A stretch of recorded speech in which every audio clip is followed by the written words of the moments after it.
ओम शांति। आखिर में भक्ति की शुरुआत कैसे हुई है ना। जो मंदिर बने, देवताएं बताते हैं ना कि हमारी यादगार है, लेकिन आखिर में ये मंदिरों की शुरुआत कब से हुई और आखिर क्या कारण था जो मंदिरों की शुरुआत हो गई, यह बात भी समझने योग्य है।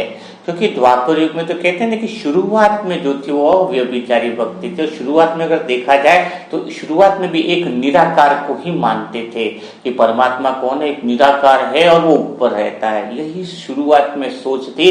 मंदिर में जो भगवान जिसको बोलते हैं, मूर्तियां जो बोलते हैं, वो तो बाद में आई। तो उसकी शुरुआत कैसे हुई? तो सबके अंदर पहले क्या था कि जो बहुत बड़े बड़े ज्ञानी थे, शुरुआत में कहते हैं कि वो जब भी दुखी हुए, इस दुनिया में दुख आए तो किसको याद करने लगे?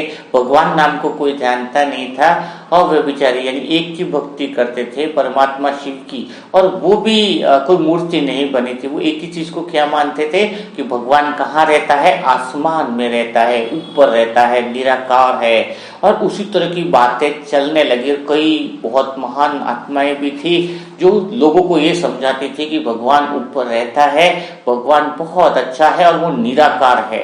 तो कुछ लोगों ने बहुत गहराई से उसको अनुभव करना चालू किया, लेकिन बाकी के जो लोग थे उनका एक ही बात थी कि तुम तो ये ज्ञान ले सकते हो, तुम तो समझ सकते हो क्योंकि तुम तो बहुत ऊपर हो। लेकिन सामान्य जो लोग थे वो कहते थे हमारे लिए तो ऐसा होगा नहीं, क्योंकि हम तो रहे जमीन वाले लोग और भगवान रहा इतना ऊंचा आसमान वाला, भगवान रहा निराकार बिना शरीर वाला और हम रहे शरीर वाले। तो बोला हम उनसे कैसे मिल सकते हैं? ये तो तुम लोग ही हो जो मिल सकते, बाकी हमारा तो भगवान से मिलने की बस की कोई बात ही नहीं। क्योंकि कभी जमीन और आसमान कभी मिल सकते हैं क्या?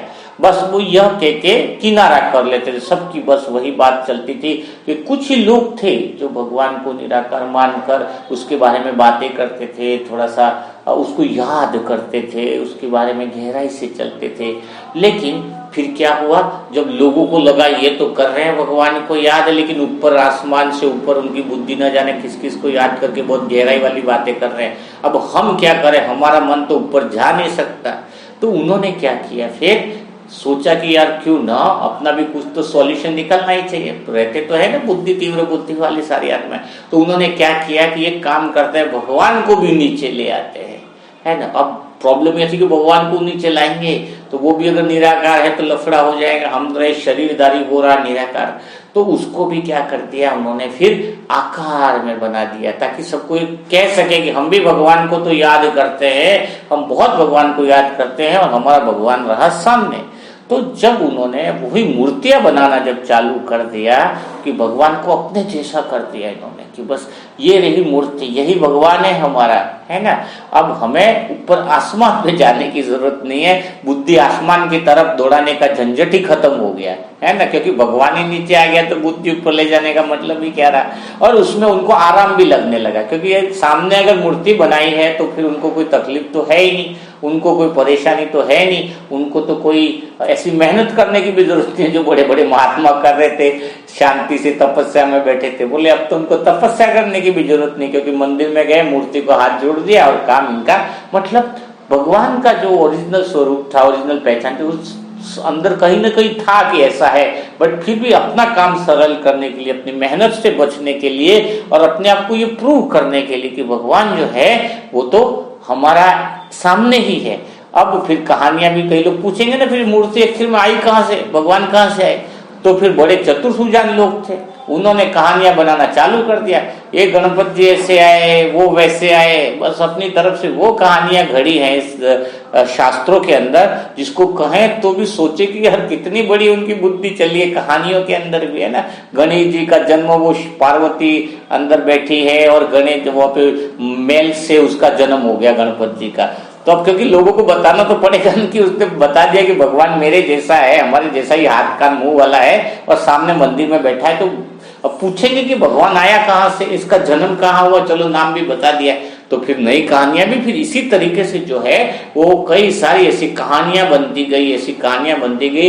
इसलिए आज हमें हजारों कहानियां मिलती है, क्योंकि सब ने अपने आप को प्रूव करने के लिए और अपने निहित स्वार्थ को पूरा करने के लिए ऐसी कहानियां गढ़ दी, जब उनको इस बात का पता नहीं था कि कहानियां आगे जाकर के बहुत बड़ा अंधविश्वास का रूप ले लेगी।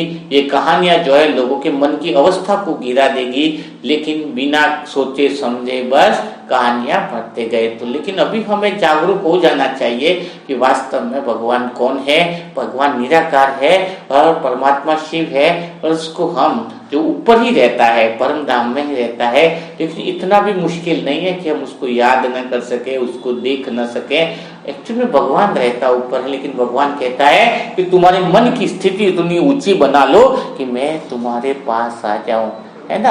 यानी ऊंचा उठने के लिए परम धाम में भागना नहीं है, दौड़ना नहीं है, खाली करना क्या है, हमारे मन की स्थिति उतनी ऊंची हो जाए, इस मान्यताओं से इतनी ऊपर उठ जाए, इस कहानियों से इतनी ऊपर उठ जाए कि बड़ा आनंद आ जाए कि वास्तव में मेरा परमात्मा तो कहाँ पे है, यहीं पर है, और मैं उससे बड़ा आनंद लेता हूँ। ओम शांति, ओम शांति, ओम शांति।